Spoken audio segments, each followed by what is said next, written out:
What was that experience like for you to have to be so positive in the front when you were experiencing this trauma with Scott Baio behind the scenes?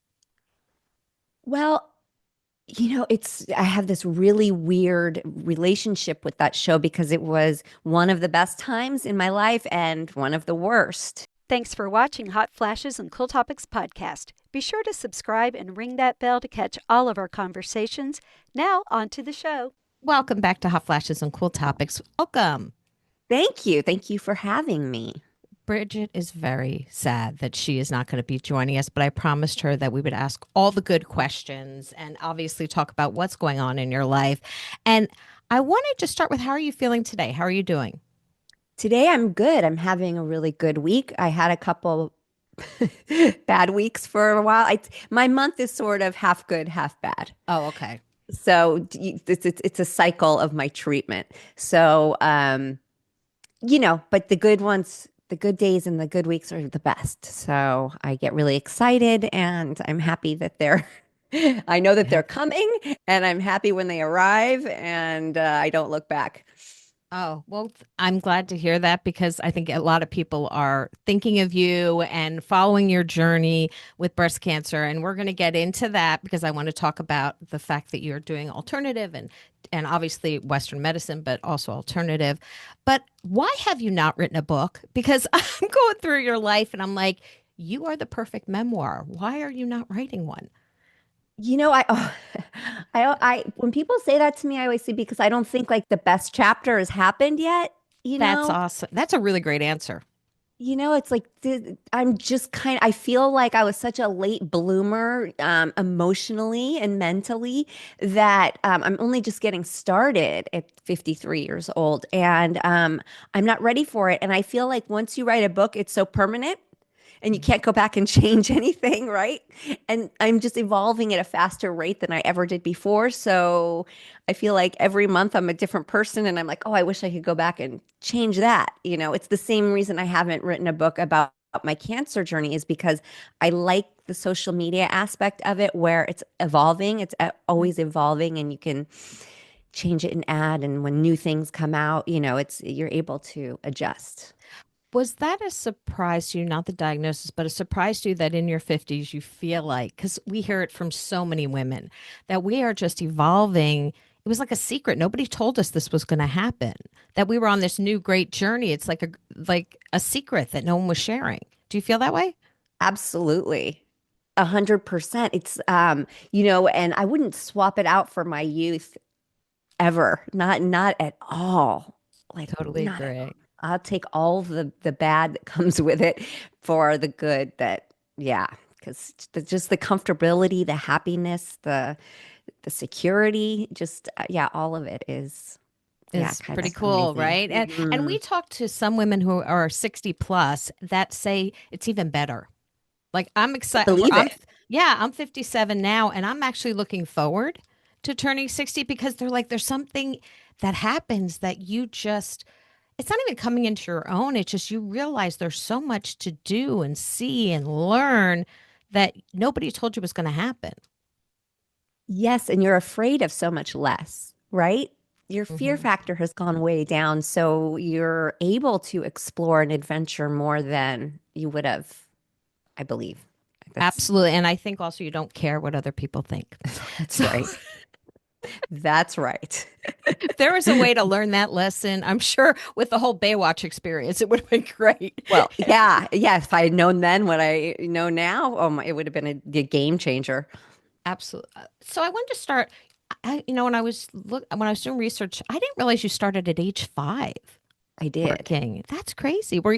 Did you always want to do it, or was it like mom and dad said you're going to act? Well, not dad, but mom did. Well, it wasn't that she set out for that. My parents were immigrants, and my dad was working all the time. And when my mom had me, she found herself a stay-at-home mom and was like bored to tears, and heard about local beauty pageants. Oh boy. And it took me, I was like such a rugrat. I was such a little tomboy. Like I was the kid with the ratty hair and the fairy wings running around, climbing trees.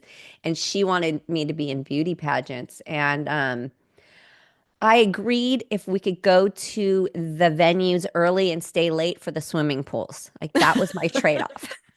Seems fair. All I cared about. And so she brokered that deal with me. And I ended up winning. And, anyways, I won Little Miss Universe, which was televised. And it just sort of rolled from there. The phone started ringing, and I was offered some jobs, and we took them, and it just rolled from there.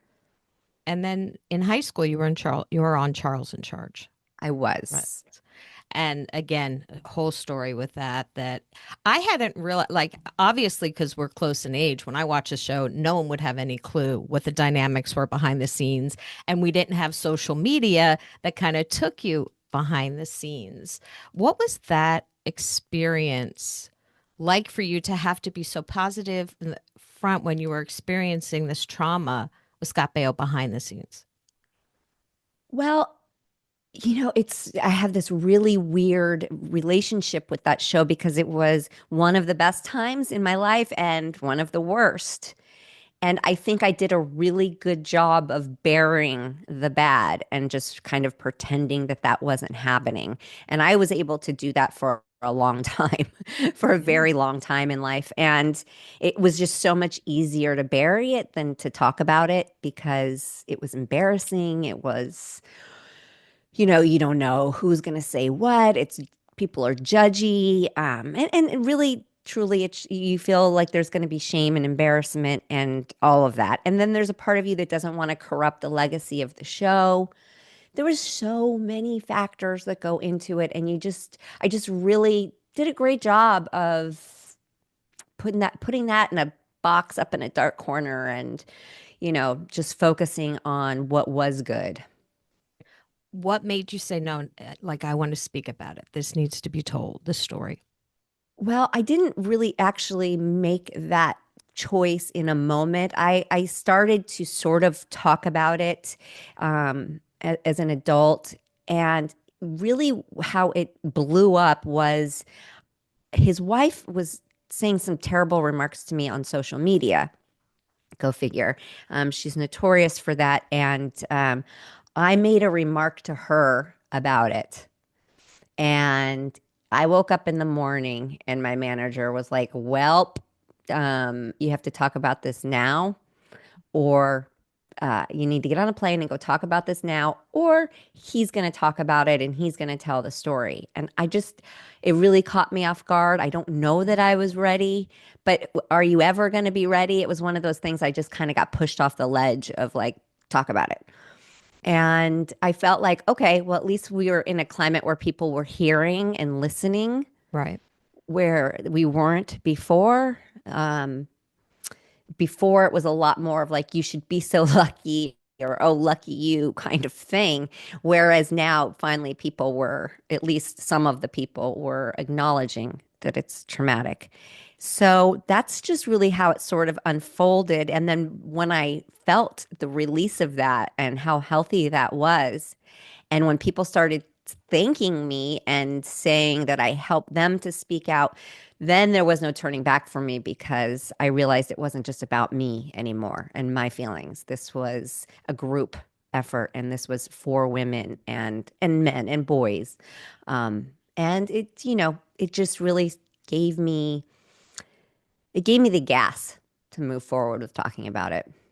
Well, good. I'm glad that you did because I think it helped a lot of women out there. And it's surprising because when I was listening to something you were saying there were like 25 witnesses. So there were Yeah. plenty of people that coulda, shoulda, woulda said something that didn't. But back then, a lot of it, you didn't have social media. You didn't have, were parents on the set in the back, or was it just easy to be alone on backstage? It was easy to be alone. Not many people are allowed backstage. So if there was a parent on set, they were where like the audience is. They are in the front. So there's a lot of stuff going on backstage, and there's a lot of stuff going on off set completely, entirely. So, that whole theory of weren't there people there? Yeah, there were people there. But there were also people that were afraid for their jobs. Right. Right. Which is unfortunately a reality that a lot of people face. Do you think it could have happened now with social media and the way the Me Too movement is? Do you think on a show now this could still be happening? I don't think not as blatant as it was on our show. And I think it would be harder to get away with now. And I think that parents are a little bit, hopefully, more aware of keeping a better eye on set. And I think our parents back then were just more trusting. And we're at the same, you have to understand too, it's like we're at a workplace. It's almost like going to the office and we're there all day, every day in the same building. It gets a little loosey-goosey with like, you really expect our parents to sit there with eyes on us all day, Right. every single day in this dark studio. I mean, it's just not feasible. It's not reality. So, there's that aspect too. It's like they trusted that we were, you know, at work doing our thing and that we were being supervised by our social worker, slash, teacher who was there and was watching. But You can't again, be everywhere all the can't. time. No, of course not. When you moved, you've done a lot of great work that I think people unfortunately hear your name and think Baywatch. Yeah. Baywatch, which you, you know, we talked to Alexandra Paul, and she was like, listen, I was this athletic woman. I didn't have, large breasts. I was not the stereotypical Baywatch woman. And it was hard for her to be on set. Did you find that experience as well? Because there's Pam Anderson running in slow motion, and anyone else is just going to feel insecure from that. Well, I grew up at the beach. So for me, I thought she was on the wrong page at first. I was like, we're at the beach. You have like full hair and makeup. That's going to get awkward when you get in the water. I thought, and you have to understand too, it was our first run at this. They brought it back in syndication. The slow-mo run wasn't a thing yet. And it just became the number one show in the world when we started with Pam. So that's sort of where the audience went with it, and the producers really sort of played up that aspect of it. So no, I cut my hair short into a bob before I started. They almost had a heart attack, and I was like, what is your problem? I was like, she's like this athletic young girl who wants to be a lifeguard. Of course she would have short hair. So no, I was more on the side of like thinking Alexandra was it. Right. Like, yeah. That you're, and that's what she said. She was like, I had no clue. I Me and neither. and the slow mo, it wasn't a thing, so you were just running. Yeah, running full speed. So I was like the guinea pig of like when I watched it in slow mo, I was like, oh my gosh. You Oh, don't make the right faces. Like when you're running full speed and then they slow it down, it looks silly. If you know you're going to be in slow mo and you run, very aware of your body, well, then it makes more sense. But I learn all the things the hard way. This is my life. did you feel pressured to leave the show, or did you just say this is not a good fit for me? I said this is not a good fit for me. And, like you said, a lot of people will just think of me and associate with Baywatch, which is a shame. And that's how I felt at the time. And if you know now what you knew then, but I felt like if I left the show, I could distance myself from it. There's no way that's not a thing. That's not a thing, young Nicole. So I didn't know. I didn't know. I thought leaving would help, and it didn't. It didn't. Did you have trouble getting auditions afterwards? Yes. Yes. The same casting doors were not open. Yeah, and that's when I sort of decided to just take time off and sort of live a little because I had been working since I was 5 and I was now in my early 20s and I was like, well, I can't get the work I want to do and I have this money and I have this freedom and let's just go enjoy it. So what'd you do? I traveled a lot. I did a lot of sleeping in. I did a lot of hanging out with my friends that I never really got to do. I got to be like irresponsible and I just got to do all the things I really kind of missed out on as a teenager. What point did you say maybe I need to start like getting back into working or settling down a little bit? Well, I said that when I got pregnant with my first daughter, and then I had her, and I was like, oh, wait a minute. I don't want to just go right back to work. I want to stay home with her. And then all of a sudden she was an adult. It was like, well, wait a minute. It's What so just true. happened here? Right? They go so quickly. It's so true. You're like, where did you come from? Like, Yeah. Yeah. And wait, was I supposed to be working? Was I supposed to be thinking about myself? Because I forgot about that part. And then found myself pregnant again. So uh, I just never, I don't think I've really got there yet. I think I'm getting there now. It's like I need to be more responsible. but you got to enjoy so your daughters have a pretty big age gap. Are they 13 years. close Yeah, they're or very close. okay? Very, very close. My oldest lives on the East Coast, but yes, they are tight. It's very sweet. That's raising a teenager now, how different it because I have two daughters as well, but they're close in age, about 2.5 years apart. So how is it raising a daughter now different than 10 years ago? Well, of course, we have social media, which, Yes. you try to limit them on there and you try to explain, that the likes and the views and all of that mean absolutely nothing. And you just hope for the best. Sh- I think she's very well grounded, and she knows that it's really just for fun and we keep it private. But it's on the other side of that, she likes all the same things that my oldest liked. So all of the same things, like, regurgitated. So that Baby Shark song, I had to live through that twice.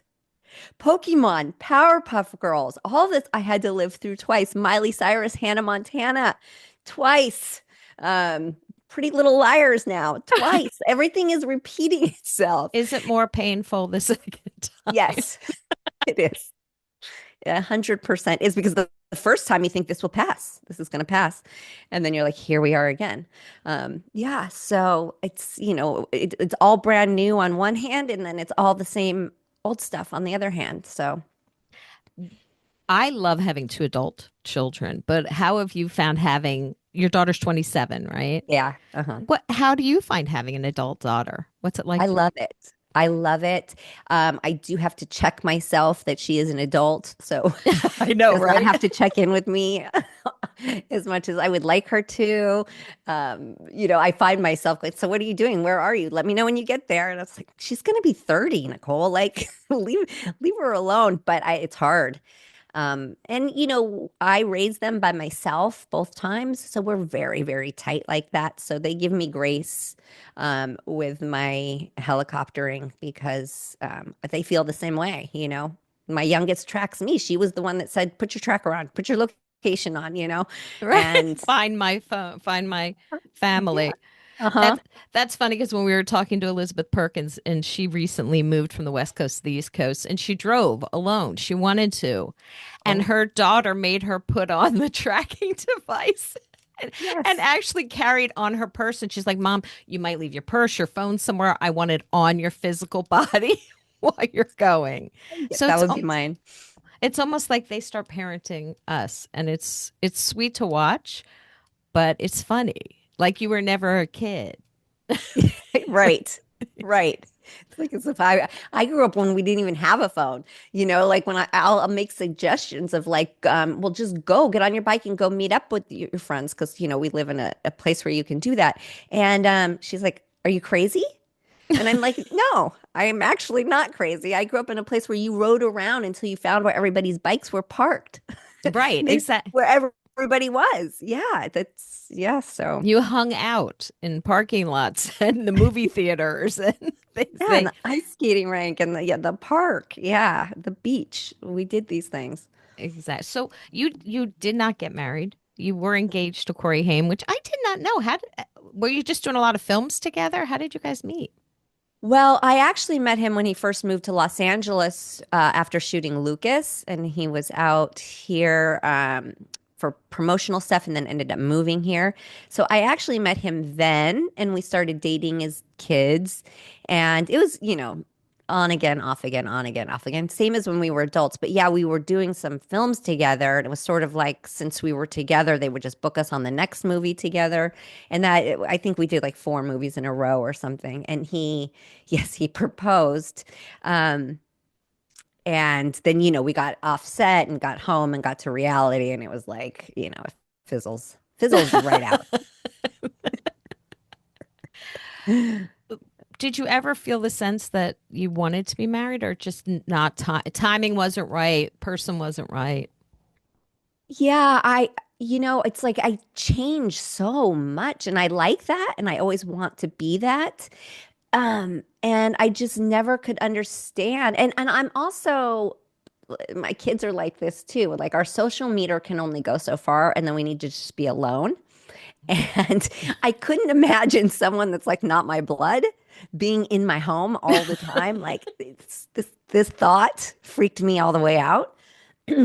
So I think I'm becoming more open to it now because now I understand that they don't have to be in your space all the time. I'm more open to what that could look like and it be more of a partnership.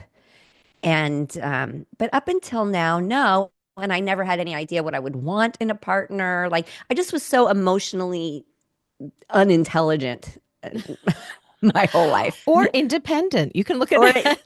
I think a lot of both, a lot of Right. both. Go ahead.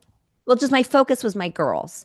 And I felt like dating anybody that wasn't their father was just going to be weird and distracting. And if I was to meet someone and it was meant to be and they were going to be in their life, that would just happen. What's meant for you doesn't pass you.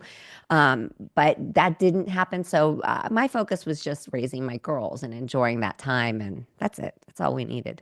And now that you have a daughter as a teenager, she's going to be leaving in a couple of years. And who knows?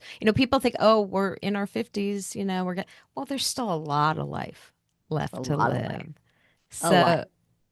So there's that journey there. I know you talked about the fact that you were diagnosed in 2023 with a slow growing breast cancer. Was it difficult to get diagnosed?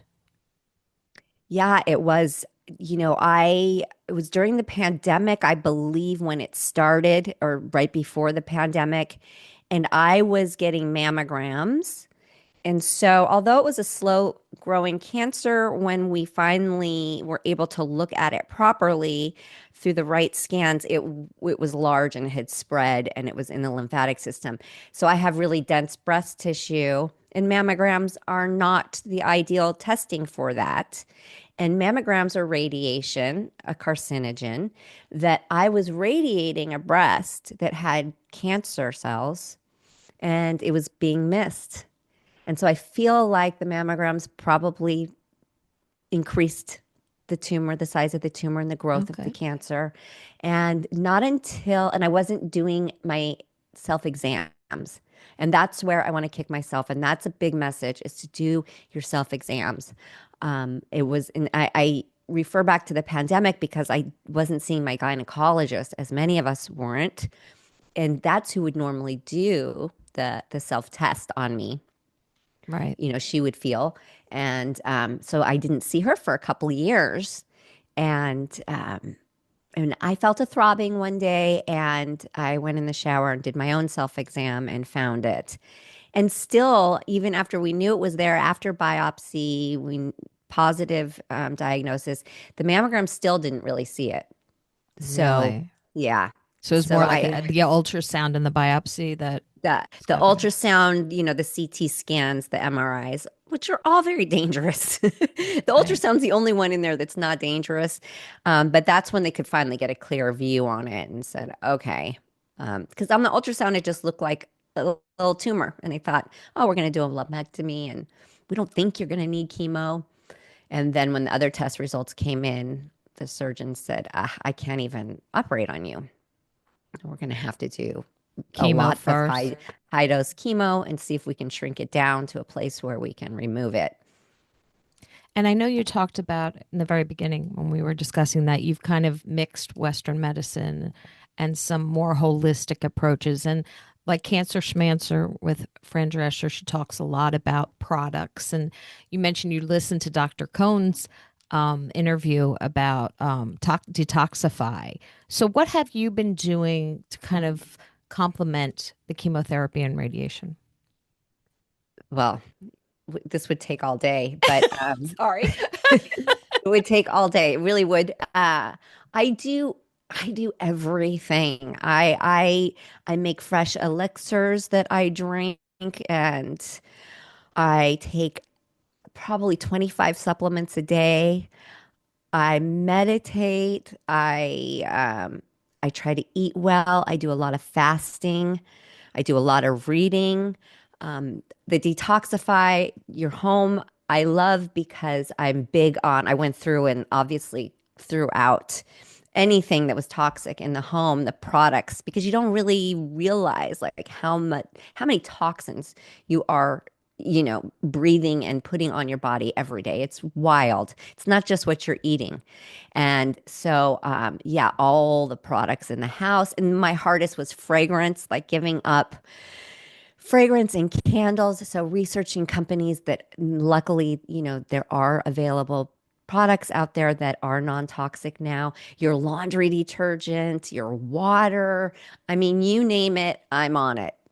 And, it's sometimes it can drive my kids a little batty, but also they saw what I went through and they don't want to go through that. Sure. And there's an understanding, and I try to explain it to them. And I think everybody should sort of take this approach: is if you can reduce by like 50 to 90%, let's just say, because we can't be perfect, and we have to give ourselves, like I have to use bleach sometimes. Right. We have No, white you should. clothing, we've got white sheets, we've got some white. I got to use bleach sometimes. There's just, you got to have grace with yourself on some things. But if you can shoot for 50 and maybe hit 90 sometimes, you're doing fantastic. And it can be overwhelming for a lot of people because when they start thinking about their makeup and the cleaning products and the clothes they put on, where can you start if you're Well, I use that app, Yuka, Yuka. It's fantastic. Even my 13-year-old loves it. So you just scan the barcode of any product or food and it gives it a rating right there.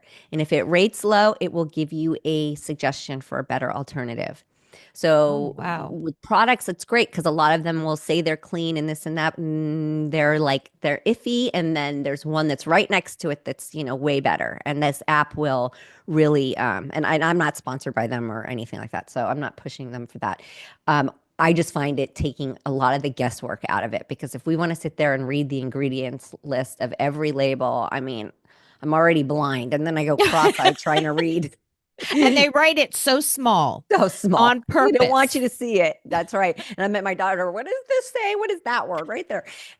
And so this just takes the guesswork out of it. And I love that. And also, there's some things you can part with right away, and other things it's going to take you a while. And so I say, like, when that product runs out, especially when we're on a budget, then the new product you go for, the cleaner, better version. For me, body wash was a huge one. I thought I was going to get through my last bottle of body wash, but every time I was washing myself, I knew I was putting toxins all over myself and I was just not enjoying my shower. Oh, And, that is a mind game. it is, it's a mind game.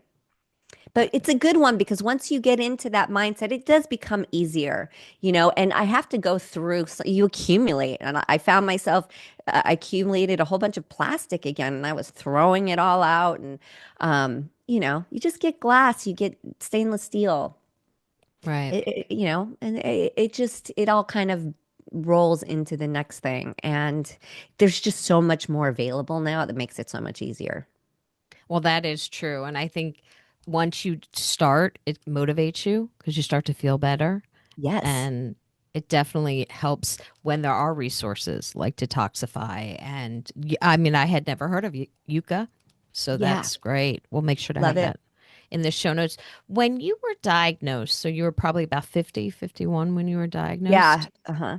Had you already gone through menopause or were you in No. perimenopause? Okay. So I can you was talk about regular. Yeah, can we talk about that? I I was regular. And I started chemo and it just kicked me into menopause. Just the hot flashes, the sweating. And I thought, hell, let's just get it all over with then, right? Let's just get it all over with. And so I feel like when I'm on three different kinds of hormone blockers now, and they make sure they double seal that bag that you are in menopause. Um, I am feeling like I'm getting night sweats. I definitely have hair loss again.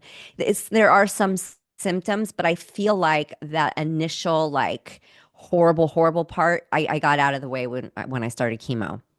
Okay. And you probably weren't sure what was the menopause and what was the That's chemo right. in a Yeah, you don't sense. know which end is up, right? You don't know which thing is causing what pain. It's not till you stop the chemo that you start to realize and put things together. It's like, oh, that shot is what causes this, and that med is what does this. But yeah, so during chemo, I was like, just throw it all at me. Let's just do this. Let's just Just have it get it over miserable. Yeah, let's with. just be miserable and then pop back to life after. And since you are on hormone blockers, it's not like HRT was something that was readily available as an option for you. Correct. But there's this other concern of depleting the body of estrogen. So this is sort of my next journey is a lot of integrative oncologists don't believe in the hormone blockers, and they're saying it's not estrogen. And I believe this if you do some critical thinking. How could it be estrogen causing the cancer? If that were the case, then young women and pregnant women would be where we see the big numbers of breast cancer, not when your numbers are dropping as you age. And that's where we see the numbers. So, a lot of theories are that it's the environmental um, uh, estrogens being created by the plastics we're ingesting, the food we're eating, the hormones we're eating, the things, especially the plastics we ingest. They create a bad estrogen in our body. Could it be that? Like, Hmm. so it's really weird. And not having estrogen leads to heart disease. All these Leads to things a are lot of things, right? so concerning. So, It's like, could you just make up your mind? yeah. What should I will follow directions. Just tell me what the right approach is. And so, do integrative oncologists think that you should be getting a certain type of estrogen that is healthier for you? So, you shouldn't be on all types of blockers, or what is their reasoning? Well, their reasoning is that, excuse me, that it's not your estrogen that is causing the cancer Okay, at all. Okay, so at the all. They're saying that all of your body has estrogen receptors. true. We have hormone receptors through everything. That's why men get it. Um, so it's more of a trade-off of eat right. It's a functional medicine kind of thing of eat right, Okay, detoxify, all of these things. and But get the of course, they're not covered by insurance. So women aren't as likely, unless you have that kind of bank account, to go see them and be treated by them. And it's just unfortunate. yes, women's health care is a whole nother topic that we like to talk. Did you have trouble getting things covered when you were getting tested and treated? Well, I, gosh, excuse No me. I problem. I sort of did this thing where I picked the best doctors that was covered, Mhm. and then I would have conversations with them. And when they were closed off to certain things like high dose vitamin C and taking supplements and fasting while in chemo and all of these things, I was like, okay, this doctor is good for one thing. This doctor is going to administer my chemo, and that's it. They're not who I'm going to talk to about my nutrition outside of chemo. And then I had to do that research on my own, and it's expensive. It's not easy, and it's not cheap, and it's time consuming. It's a full-time job. It honestly is. But I cared, and I care that much. Like, I want to feel better. I want to control the controllables because that's just who I am. And so many people just go along with what the doctor says. And so many times it's these oncologists who are just telling their patients what they were taught in medical school, and it doesn't go outside of that box. And unfortunately, they don't have the answers to fixing the problems. They only will prescribe you something to band-aid the Right. problem. Like They're with not being neuropathy. proactive. They're Right. Yeah, they're not telling you that you go take some magnesium when your bones ache. They give you gabapentin, which is it's a prescription, and it just helps you feel good while you're taking it.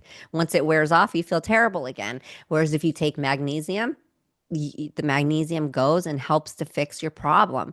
So it's just, it's these things. That's why I find combining them all together is the sweet spot. and you were talking about neuropathy. Was that the magnesium that helps with your neuropathy? Well, yeah, magnesium helps. See, I didn't get neuropathy because, again, this wasn't told to me, but I found out through a friend as I iced my hands and my feet before and during chemo.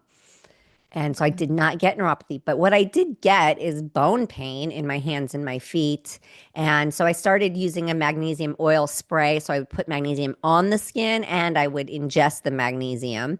And I'm happy to say that bone pain is gone. I can wear heels again. I didn't think I would ever be able to wear a pair of heels ever again in my life. I really didn't think so. And every morning I would wake up and my hands would be like stiff and I couldn't open anything, and it just was horrible. But it's all subsided, and I Oh, believe it's the mass amounts of turmeric, ginger, and magnesium, and all the things that I ingest and I put on the skin that have made a huge difference. it's really being your own best advocate. Sounds It like. is. It is, but when you're going through something like this, not everybody can do that. You don't Exactly. necessarily have the capacity to do that. I turned my fear into motivation and learning so that I wasn't focused on the fact that I had cancer. I sort of put myself as being my own mother and like what research would I do if it was happening to my child? And that was my way of dealing with my fear. Not everybody's going to have that same response, and that's just it's unfortunate that the doctors don't tell you all of this. Well, I'm glad that you're finding resources that are going to share with others because they're hearing what you're saying and they may start doing a little, well, I don't want to say Google search because you never know what could pull up in a Google search, but being their own advocate and talking because like you said, a lot of times talking to other patients gives you more information than Absolutely. a book or a Google search. I read something that you said cancer made you a better person. Why do you think that is? I mean, it made me look at death right in the face. True. I really looked at like not being here anymore, not being here for my kids, and my young one having to grow up as a teenager without a mother or a father at this point. And that's really, really scary. I don't know, something about it really made me just so much more accepting of everything and our differences. And not that I wasn't accepting before, because I was, but it took me to another level of just seeing the beauty in things. And I just see more beauty in everybody and everything than I did before. And I think that makes you a better human. I really do. I think looking for the positive and enjoying the positive, taking that moment to soak it in and live in the moment, it just makes you more aware and more self-conscious of what's going on around you and more empathetic and happier. And in turn, I think it makes you a better person. I agree. I think life experiences tend to do that for you. They kind of lead the path. They make you more open-minded to what's happening in your world and the entire world, definitely. It did. And when I kind of looked at the science behind cancer and realized that it was not something I was going to fight, it was something I was going to work with, and that it was just cells that had gone weird and that they needed correcting. And I really had to sit there and think like, what did I do to make it go this way? Because I had to have been a big, huge part of this.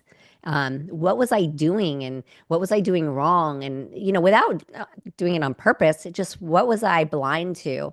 And that helps you become a better person too, because you're like, this is what I was doing. And this is where I could have done better. And, this was a contributing factor. And I can really kind of pinpoint the things. Really, you And can. Yeah, for sure. Yeah. Do you find that exercise helps with your mental health and your physical well-being? 100%. I wish I was better at it. I'm still at a place where if I do too much, I'm so sore and it's so hard to recover Hmm. that I'm still shying away from exercise more than I should. I'm working on that right now.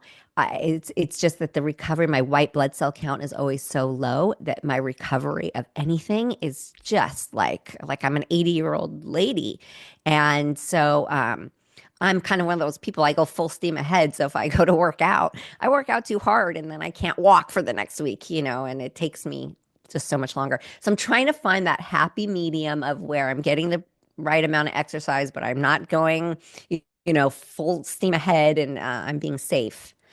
But yes, it helps with everything. It helps with the osteoporosis that could be onset by these AIs, these hormone blockers that we take.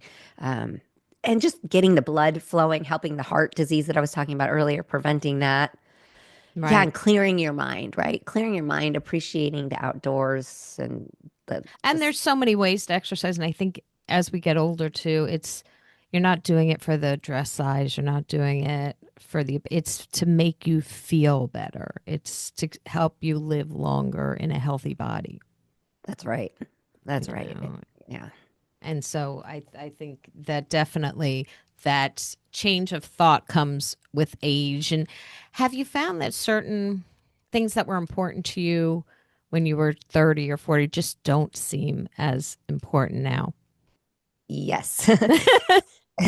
Yes, very much. I mean, if I've always been very like organized and a little bit OCD about it, and I really kind of realized like you can't control anything, not at all. And as soon as you plan the day, it's something's gonna pivot it, something's gonna make it all blow up in your face, and you have to be able to roll with it.